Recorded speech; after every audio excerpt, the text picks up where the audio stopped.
Hey digital explorers, welcome to Tech Curiosity Stream, where we shine a light on the tech you use, but don't fully understand. Today, we're hanging out in the surface web, the part of the internet you visit daily, but that's way weirder and sketchier than you realize. Before we start Googling, why is my search history judging me? Do the thing. Subscribe and obliterate that notification bell. We're your tour guides to the internet's front yard, and you need these weekly reality checks. Ready to see the surface web like never before? Let's scroll. Alright, so the surface web. It's that part of the internet you're probably most familiar with. Think of it like the tip of a digital iceberg. For now, let's stick with what you can see. We're talking about everything from Google searches to your latest online shopping spree. It's the websites you visit, the videos you watch, the articles you read, basically anything you can access with a regular browser. You know those times you fall down a rabbit hole of Wikipedia links and suddenly it's 3 a.m. and you're wondering how pineapples are related to the Ming Dynasty? That's the surface web, my friends. It's a wild, wonderful, and sometimes weirdly specific place. So yeah, the surface web, it's more than just cat videos, even though those are pretty great too. So how did we get here? How did we go from dial-up modems and those clunky AOL CDs to having the entire world and way too many cat memes at our fingertips? Buckle up because we're taking a trip down memory lane. Back in the day, the internet was this niche thing mostly used by academics and, let's be honest, some pretty hardcore techies. Think black screens with green text, super slow loading times, you know, the opposite of instant gratification. Then came the 90s, and things started to change. We got the World Wide Web, which basically made the internet user-friendly. Suddenly, everyone and their grandma wanted a website. Fast forward to the 2000s, and Google came along and revolutionized the game. They organized the internet, made it searchable, and suddenly, information was at our fingertips. Now, it's 2025, and the surface web is practically inescapable. Okay, so we use the surface web every day, but have you ever stopped to think about how it actually works? Like, how does Google magically know what you're searching for? It's not magic, guys, it's some seriously impressive tech. First up, you got your web crawlers. Think of them like digital spiders that crawl all over the internet, following links and indexing websites.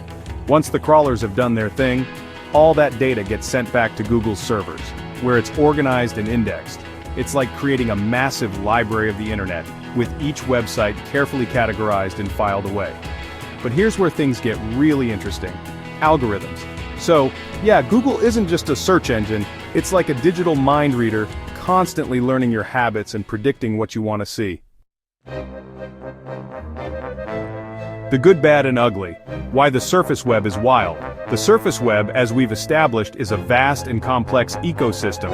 It's got everything from the amazing to the downright awful. So let's break it down, shall we? On the bright side, the surface web has democratized information. We've got Wikipedia, the world's largest encyclopedia, available for free. We can learn new skills, connect with people across the globe, and even start our own businesses, all thanks to the power of the internet. But of course, it's not all sunshine and rainbows. The surface web is also home to some pretty shady stuff. So yeah, the surface web is a mixed bag. SEO, the dark art of being Google's favorite. Okay, let's talk about SEO, or search engine optimization. Now this is where things get a little technical, but stick with me because understanding SEO is crucial in today's digital landscape. Basically, SEO is the art and science of making your website more attractive to search engines like Google. Think of it like this. Google is like a giant popularity contest, and everyone's vying for that coveted first page ranking. The higher you rank in search results, the more people are going to see your website, which means more traffic, more customers, and more success. So, how do you win this popularity contest? Well, it's a combination of factors. One is keywords. By strategically using relevant keywords in your website content, you can increase your chances of showing up in those search results. And of course, you got your meta descriptions, which are those little snippets of text that appear under your website title in search results. Social media, the surface web's drama factory. Social media, the good, the bad, and the downright bizarre. It's where we go to connect with friends and family, share our thoughts and experiences, and get bombarded with ads for things we didn't know we needed. We've got Facebook, the OG of social networks, where you can catch up with your high school classmates, get into heated political debates with your aunt, and watch those oddly satisfying cooking videos. Then there's Instagram, the land of perfectly curated photos and aspirational lifestyles. Social media is a double-edged sword. Let's be real, we've all been there, scrolling through Amazon at 2 a.m., adding things to our cart that we definitely don't need but somehow convince ourselves we can't live without. That's the power of e-commerce, my friends. It's revolutionized the way we shop, giving us access to products from all over the world with just a few clicks. Need a new laptop? Boom! Amazon's got you covered. Want to buy a vintage record player from a shop in Japan? No problem, eBay's your best friend. But e-commerce isn't just about convenience, it's also about personalization. E-commerce is a slippery slope, my friends, but it's a slope we're all too happy to slide down. Okay, let's talk about privacy, or rather the lack thereof, on the surface web. Here's the harsh reality: when you're using the internet, you're not the customer, you're the product. Think about it. Those free services you use like Google, Facebook, and Instagram, they're not really free. You're paying for them with your data. Every search you make, every website you visit, every post you like, it's all being tracked, analyzed, and used to build a profile of you. And what do these companies do with your data?